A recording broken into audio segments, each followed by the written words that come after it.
Oke, untuk ibaratnya final pitching hari ini persiapannya cukup banyak sih. Udah dari kemarin malam bahkan ya, ngurusin semuanya, ngedit dan revisi, konsultasi ke mentor, terus bahkan konsultasi ke beberapa orang juga kemarin tuh sama panitia juga sih banyak kan konsultasinya. Terus kemarin bahkan kayak buat skrip untuk pitching sebagainya, gimana menarasikan dengan baik, storytelling semuanya emang ini sih kayak benar-benar hektik banget persiapannya, mencoba semaksimal mungkin. Pada saat saya menunggu, itu rasanya kayak apa yang sudah saya pelajari itu sering lupa, nggak bisa ingat lagi. Ya ada sedikit kepanikan sih, cuman lama-lama gue pikir kayak udahlah, udah di titik ini, dan orientasi gue juga kayaknya udah pada tahap yang nothing to lose, nothing to win. Cukup bikin deg-degan, luar biasa. Gimana ya, nervous, gugup gitu kan, semuanya jadi satu. Tapi karena saya juga kebetulan udah rehearse cukup panjang ya, dari kemarin 24 jam kita bikin skrip segala macem. Jadi mulai dari latihan nafas, latihan rahang, dulu dancing kayak gitu kan. Jadi ya akhirnya lebih rileks.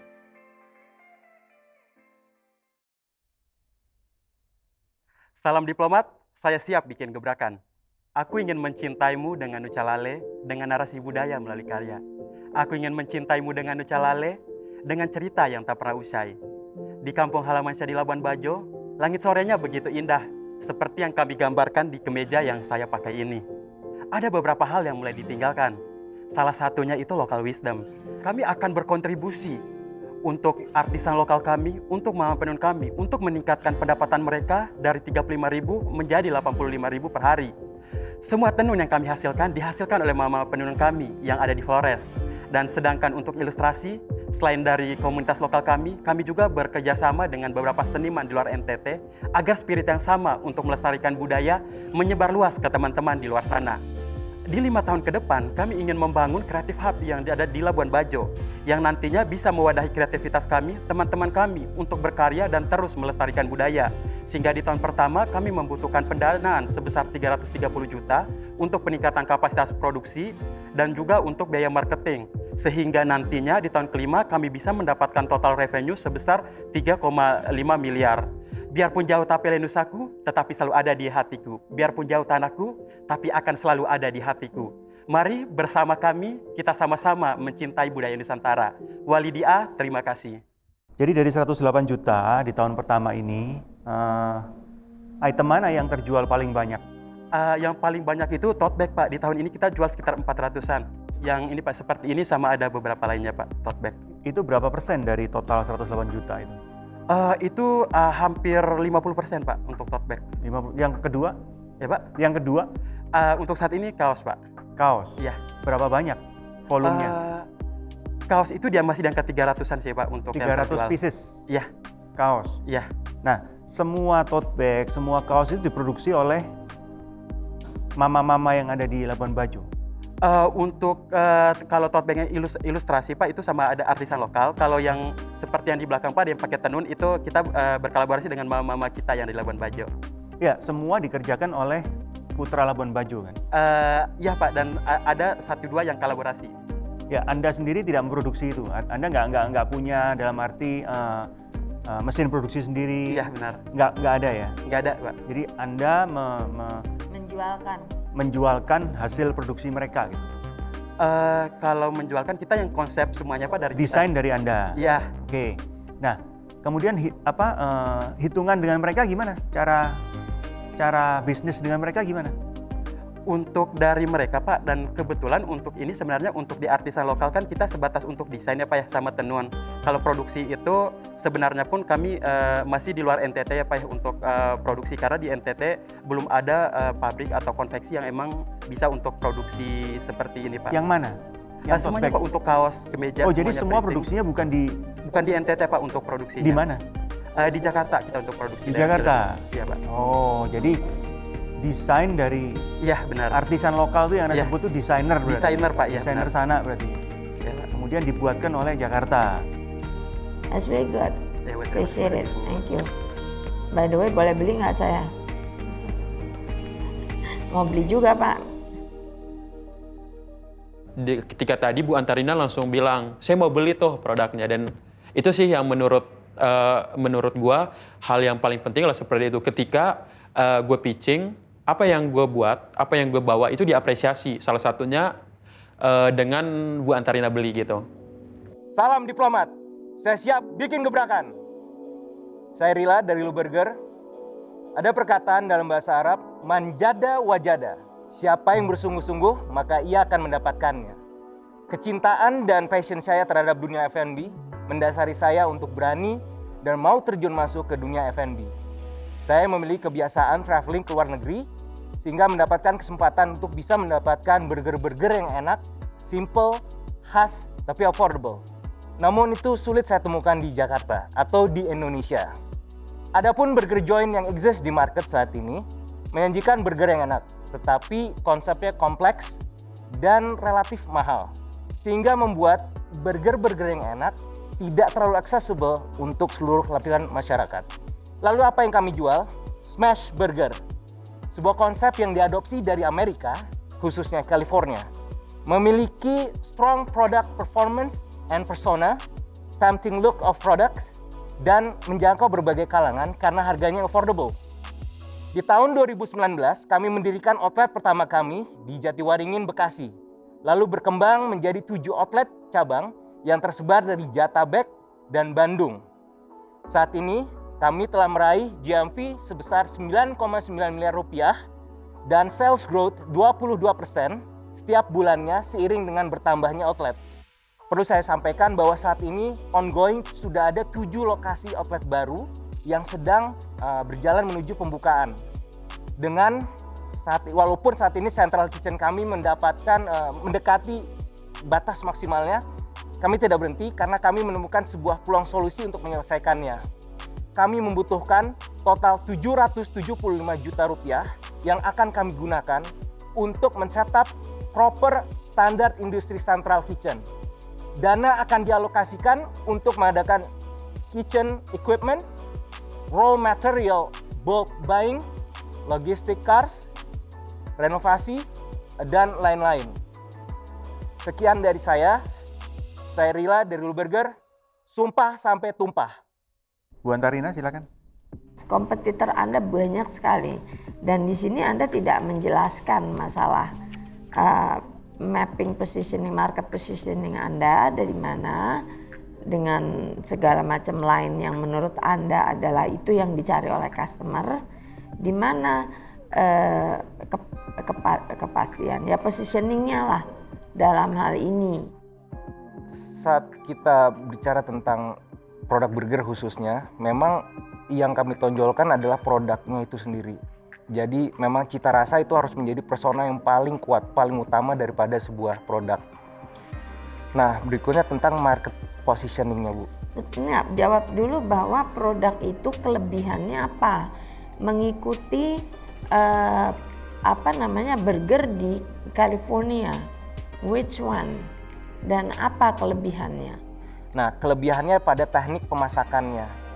Jadi burgernya, daging patty-nya itu dia geprek sampai benar-benar pipih sehingga mendapatkan crispiness on the outside, tapi di tengahnya itu masih tetap tender, masih tetap juicy.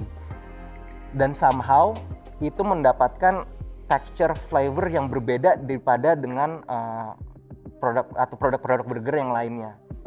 Saya berterima kasih atas segala pertanyaan-pertanyaan yang dilempar dan kritik-kritik yang dilempar selama ini, karena itu memang sangat-sangat bermanfaat. Kritiknya kritik membangun, sehingga saya pun juga bisa mendapatkan satu sudut pandang yang baru, apa yang selama ini mungkin tidak terlihat oleh saya. Salam diplomat, saya siap bikin gebrakan. Pengalaman saya berada di area konservasi, di area Musi Banyuasin, di mana di sana saya melihat banyaknya potensi dari sumber daya manusia dan sumber daya alam, namun berbanding terbalik dengan kesejahteraan masyarakat di sana.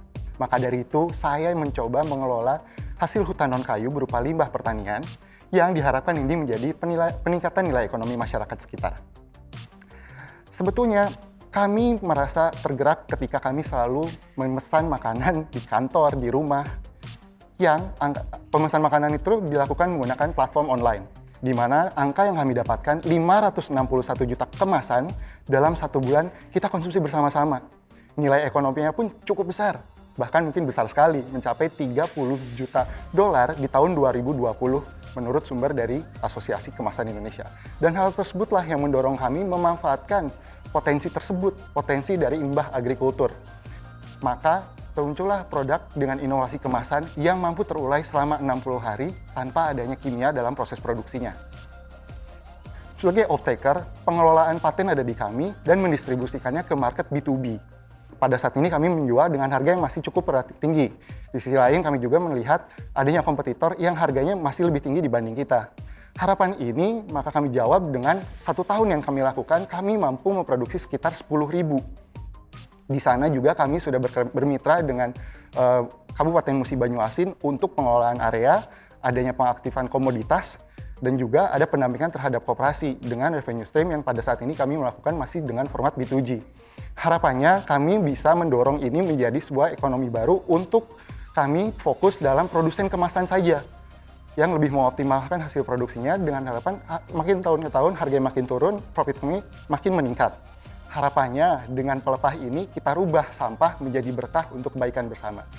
Ini saya perjelas dulu ya. Ya. Anda beli produk udah jadi atau Anda yang buat nih? Kami membangun pengelolaannya terlebih dahulu di sektor hulu. Bukan, maksud saya ini, produk ini, Ya. ini yang mencetak seperti ini siapa? Masyarakat. Sebelum Anda masuk ke bisnis ini, Ya. Orang setempat sudah memproduksi ini? Belum. Oh, jadi memang R&D-nya Ya, dari Anda? betul. Nah, pengrajin setempat ya, Ya. ini membuat ini dengan investasi berapa mereka? Untuk area produksi sendiri dengan kapasitas 10.000, sejauh ini nilai investasinya mencapai 337 juta. Anda beli berapa harganya? Dari 4.500 Anda jual kan? Iya. Anda beli berapa ke? Dari sana pada saat ini kami masih membeli dengan harga Rp3.000. Rp3.000? Betul. Gimana caranya kok dari Rp4.500 bisa turun ke Rp2.000 ya? Sebenarnya ini mesin dalam iterasi yang selanjutnya kami harus lebih tingkatkan lagi karena kita paham bahwa kapasitas produktivitasnya ini belum maksimal. Gitu. Jadi itu yang harus kita fokuskan pada saat ini agar harganya lebih turun, economic scale-nya terjadi kan Pak, ketika kuantitasnya makin meningkat. Ya sebaiknya, ya menurut saya Anda harus dari awal Anda harus coba efisienkan itu. Gitu. Betul. Karena kalau sudah terbiasa dengan angka Rp3.000 katakanlah, saya nggak yakin dia mau dibeli dengan angka kalau 2.000 Anda jual, Ya. berarti Anda harus beli 1.500 lah atau 1.200 lah gitu. Ya. Saya nggak yakin seorang pembuat di sana yang biasanya sudah menjual 3.000 mau turun harganya menjadi 1.200 sampai 1.500. Ya. Ya. Nah itu yang challenge-nya di situ menurut saya. Pertama, peningkatan kapasitas produksi yang didukung oleh mesin itu penting banget. Kita pada saat ini memang mendesain mesinnya sendiri dan kami rasa ini belum optimal. Masih banyak sekali cara-cara untuk kita mengoptimalkan mesinnya. Jadi memang SDM kita tinggi secara cost, tapi ketika kapasitas produksi ini bisa di-handle oleh mesin yang lebih produktif, akhirnya nilai SDM kita akan stagnan di angka tersebut, sementara produktivitasnya meningkat. Jadi tidak linear. Gitu. Saya Arlin dari Pick Me Naturals. Salam diplomat, saya siap bikin gebrakan. Ini 2 anak saya yang kemarin saya cerita kalau mereka menderita asma. Mereka 2 dari 1.700.000 anak di Indonesia yang menderita asma. Saya sendiri menderita asma sampai SMA. Dan saya tahu banget rasanya pengen nafas tapi kayak cuma dapat setengah dan itu nggak dapat lagi. Itu sengsara. Asma termasuk penyakit tidak menular yang dengan cardiovascular disease, kanker, dan diabetes ini menjadi penyebab angka kematian tertinggi di Indonesia, 73%. Padahal sebetulnya ini bisa dihindari kalau kita memiliki gaya hidup yang sehat dan pola pikir yang baik. Jadi dari Pick Me, solusinya adalah produk kesehatan, natural remedy, juga konsultasi, dan kampanye hidup sehat secara preventif. Produknya antara lain sudah ada di depan Bapak Ibu Dekom sekalian. Natural remedy ini kategori terbanyak kita yang mengadres masalah-masalah kesehatan seperti alergi, eczema, juga ada weight management, ini untuk pejuang diet dengan cara yang lebih natural. Target market kita adalah ibu-ibu muda di kota-kota besar, jumlah market size-nya 2,75 juta orang di Indonesia. Gaya hidup yang baik akan diturunkan oleh ibu dan menguatkan generasi di bawahnya. Nah, untuk mencapai mereka ini, kami memiliki kanal website, marketplace, dan juga channel dengan partner reseller kami di seluruh Indonesia. Kita nggak mungkin kerja sendiri, jadi dengan partnership dengan brand-brand lain itu kami sama-sama memajukan juga kesadaran tentang kesehatan. Selain itu kami juga memiliki digital marketing omni-channel dan juga partnership dengan KOL serta relationship dengan customer kami. Sejak kami berdiri di tahun 2016, kami sudah profitable di bulan keempat dan sejak 2016 kami sudah menjual 70.000 produk dengan GMV senilai 5,5 miliar. Target revenue di tahun 2021 4,8 miliar, itu 3 kali dari revenue kami di tahun ini. 3 kali? 3 kali. Kalau ngomong jangka panjang, target kami bukan revenue, karena kami mentargetkan social impact, supaya lebih banyak orang yang hidupnya berubah menjadi lebih baik. 10 juta jiwa itu target kami, dan karena itu kami juga ingin memasuki pasar ekspor bukan hanya di Indonesia. Untuk itu kami membutuhkan dana sebesar 400 juta rupiah. Sebagian dari itu akan digunakan untuk meningkatkan kapasitas produksi dengan pembelian mesin. Sebagian besarnya akan digunakan untuk renovasi fasilitas produksi supaya kami bisa mengambil sertifikasi GMP dan ISO. Oke, makasih Arlene. Cara penjualannya sekarang gimana ya? Kita ada channel online, Pak, dan kita ada partner reseller di seluruh Indonesia. Kalau partner reseller ini ada yang online, ada yang offline. Ya, cara promosinya gimana? Cara promosinya kita biasa menggunakan influencer juga, digital marketing lewat omni-channel seperti Instagram. Influencernya online berarti? Influencer, iya masih online, Pak. Terus apa lagi? Digital ads juga. Sekarang kita mau masuk omni-channel karena kita kuat di edukasi. Rencananya ke depannya kita akan bikin podcast, juga masuk ke TikTok dan ke YouTube. Kenapa nggak milih cara MLM? Saya merasa kalau MLM itu banyak keuntungannya di belakang, tapi agak memberatkan untuk yang mengikuti program MLM-nya itu sendiri. Karena mereka harus stok untuk ada pembelian minimum gitu, itu yang setahu saya ya Pak. Jadi kalau kita sistemnya adalah langsung pembagian diskon ke reseller, jadi sesuai dengan tier harganya. Itu tidak memberatkan. Ya karena menurut saya ya, penjualan produk-produk yang seperti ini pasti referral ya. Pasti dari mulut ke mulut lebih efektif ya, karena ada referensinya gitu. Oh saya udah pakai dan hasilnya begini. Gitu. Yeah. Coba pakai gitu ya.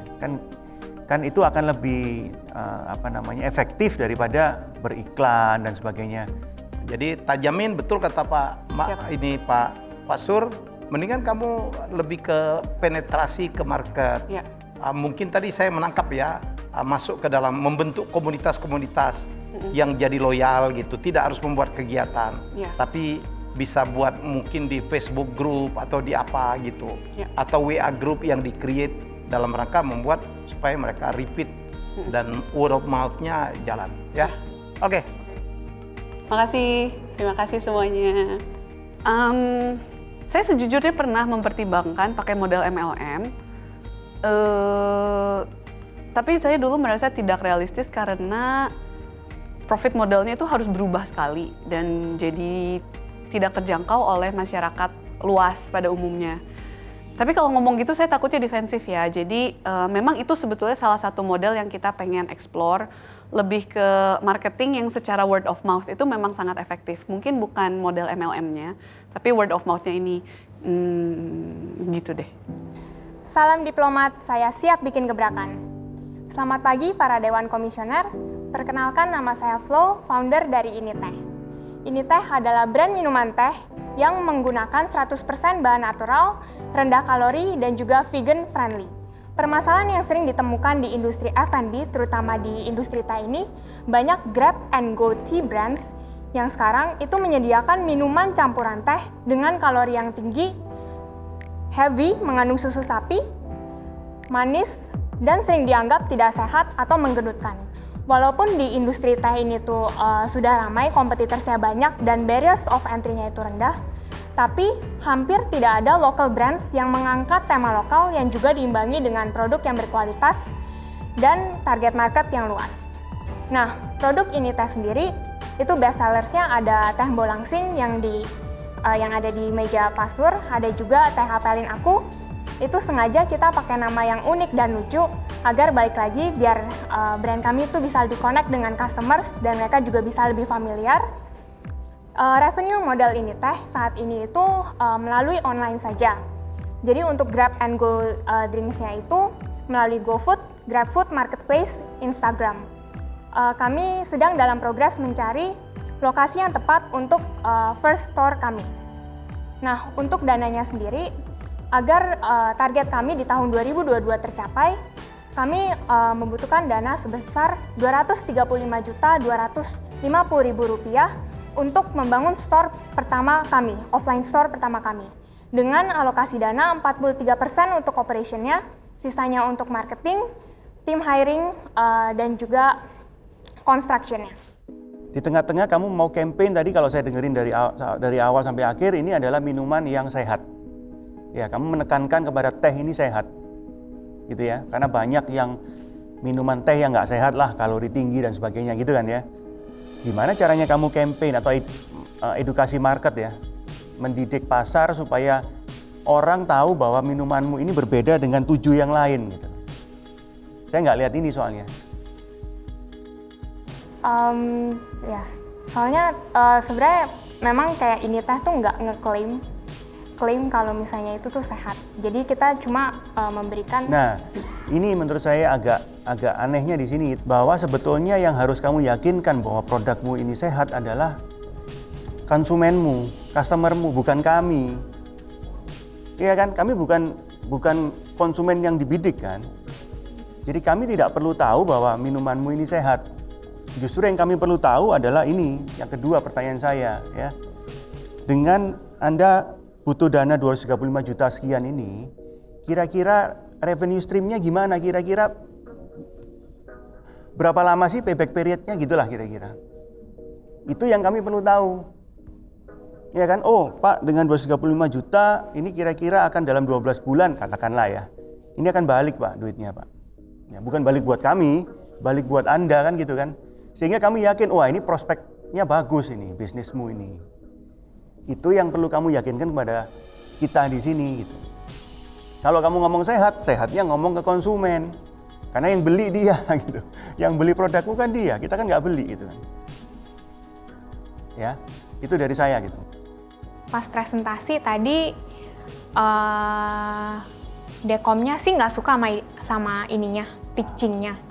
Cuma bagusnya itu ya mereka kasih advice juga. Kayak kenapa mereka nggak suka, kayak perlu apa segala macam. Jadi it's very useful for kalau misalnya emang next mau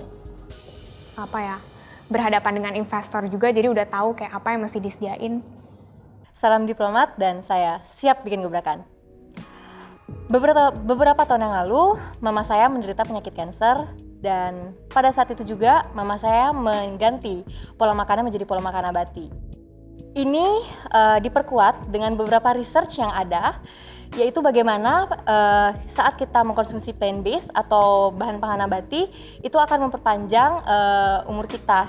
Dan selain itu, saya melihat ini sebagai peluang bagi UMKM kita untuk bisa membantu memajukan pola makan nabati. Oleh sebab itu, kami Vegan Market akan memberdayakan dan memfasilitasi mereka dengan membantu supply kepada UMKM itu sendiri. Dan next-nya itu akan kami integrasikan dalam satu website. Produk kami itu seperti ini, jadi nanti UMKM itu bisa memilih komoditi mana yang mereka akan pilih. Untuk sekarang kita akan fokusnya di kacang-kacangan, biji-bijian dan juga bumbu rempah. Untuk bisnis model kita akan fokus ke B2B terlebih dahulu, yaitu supply chain, bahan-bahan makanan sehat, kepada UMKM dan Horeca yang ada di area Bali. Untuk target market kami, untuk scoop yang paling kecil itu kita ambil di beberapa area terlebih dahulu di Canggu, Ubud, Seminyak, dan Kerobokan Bali dengan berjumlah 2.200 UMKM, dan harapannya kita bisa menjaring scoop yang lebih luas, yaitu 65.000 UMKM yang ada di Bali. Untuk milestone, di 2021 kita harapkan kita sudah menjaring 110 partner dengan 50% direct sourcing dan 50% distributor, dan di 2023 itu kita bisa menjaring sekitar 3.250 partner UMKM yang ada di Bali, dan lebih banyak kita mengakomodasi di direct sourcing sebanyak 70% dan 30% di distributor. Untuk pendanaan yang kami butuhkan yaitu di Rp286.300.000, dan itu akan kami gunakan untuk working capital sebanyak 88%, 9% di teknologi, dan juga 3% kita akan gunakan di marketing. Supplier ke vegan market jual ke UMKM, tapi melakukan processing. Processing apa yang dilakukan? Kemudian UMKM-nya ini kan harus jual lagi ke customer. Nah, tapi Anda kan nggak memikirkan jalur. Kalau saya berbisnis, saya dengan seperti ini B2B, saya harus meyakinkan juga dong B itu juga untung. Marketnya dia siapa, bagaimana, udah harus dipikirkan dari sejak awal. Bukan Anda pikir dengan membuatkan ini terus ya udah terserah dia mau beli apa enggak, ya dia nggak akan beli karena dia bisa jual langsung misalnya. Ya Anda kumpulkan UMKM, Anda di sini kelihatannya mengumpulkan UMKM. Kan kalau kebalikan kita menjualkan ke customer persis seperti itu, suppliernya itu UMKM ya. Jadi berarti justru Anda membantu, kan permasalahan dari UMKM adalah bagaimana mereka bisa menjual ke customer gitu. Ini malah si platform ini akan dipakai oleh UMKM gitu kan ya. Kalau Anda jual ke UMKM-nya nggak bisa jualan, nggak akan beli lagi dari Anda. Bener-bener kayak gak sesuai ekspektasi aku udah takut banget kayak belajar finance bla bla bla, dan ternyata aku di dalam aku mendapatkan 3 mentor tambahan. Kayak bener-bener aduh, kayak one of experience nggak akan aku pernah ini sih, kayak dapat dari Pak Helmi, Pak Sur, Bu Antarina, aku dapat masukan yang luar biasa. Bahkan dia kayak ngasih ide ke aku dan aku bisa aplikasiin itu, kayak wow, kayak bener-bener nggak sesuai. Atau gini mah aku kayak ngapain kemarin overthinking nggak jelas. Aku bersyukur banget aku bisa masuk ke situ, aku keluar bener-bener yang aku dapat bukan ceceran, tapi aku dapat ilmu. Aku dapat ilham, aku dapat ilmu, aku dapat bener-bener insight baru. Selamat pagi Bapak Ibu Dewan Komisioner. Salam diplomat, saya siap bikin gebrakan. Bagaimana jika kita bisa memanfaatkan limbah batu bara yang berbahaya untuk menjadi solusi salah satu bencana yang paling sering terjadi di Indonesia, yaitu bencana banjir, sambil memberdayakan UMKM lokal yang tidak memiliki akses ke inovasi. Kami memiliki ide. Inovasi atau produk ini kami namakan Porblock. Beton berpori seperti terlihat pada video yang dapat meresapkan air secara cepat sehingga dapat mengurangi limpasan atau runoff dan juga meningkatkan cadangan air tanah. Konsumsi beton di Indonesia mencapai 862 miliar US dollar per tahun dengan pertumbuhan sebesar 10%. Perbandingan antara Porblock dengan alternatif paving block konvensional maupun kompetitor beton cor kami adalah dari laju infiltrasinya yang lebih unggul mencapai 10.000 mm per jam dengan kekuatan yang dapat menahan beban 8 ton dan juga harga yang sangat kompetitif. Untuk bisnis model kami sendiri, saat ini kami masih menjual produk dengan bermitra untuk produksinya.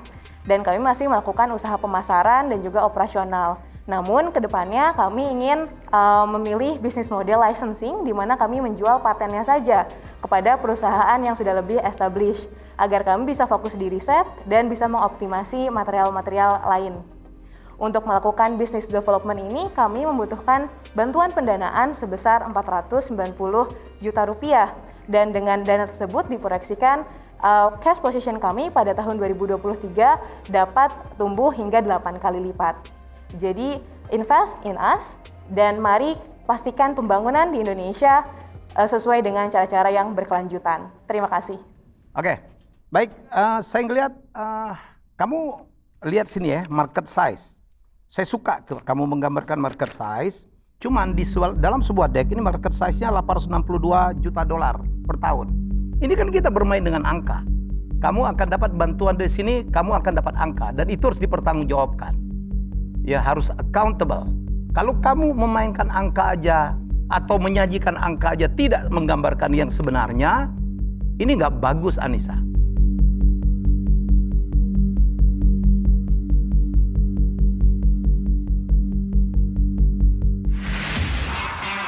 Ladam In Vanilla adalah sebuah brand yang berfokus pada pengolahan hasil vanila Indonesia.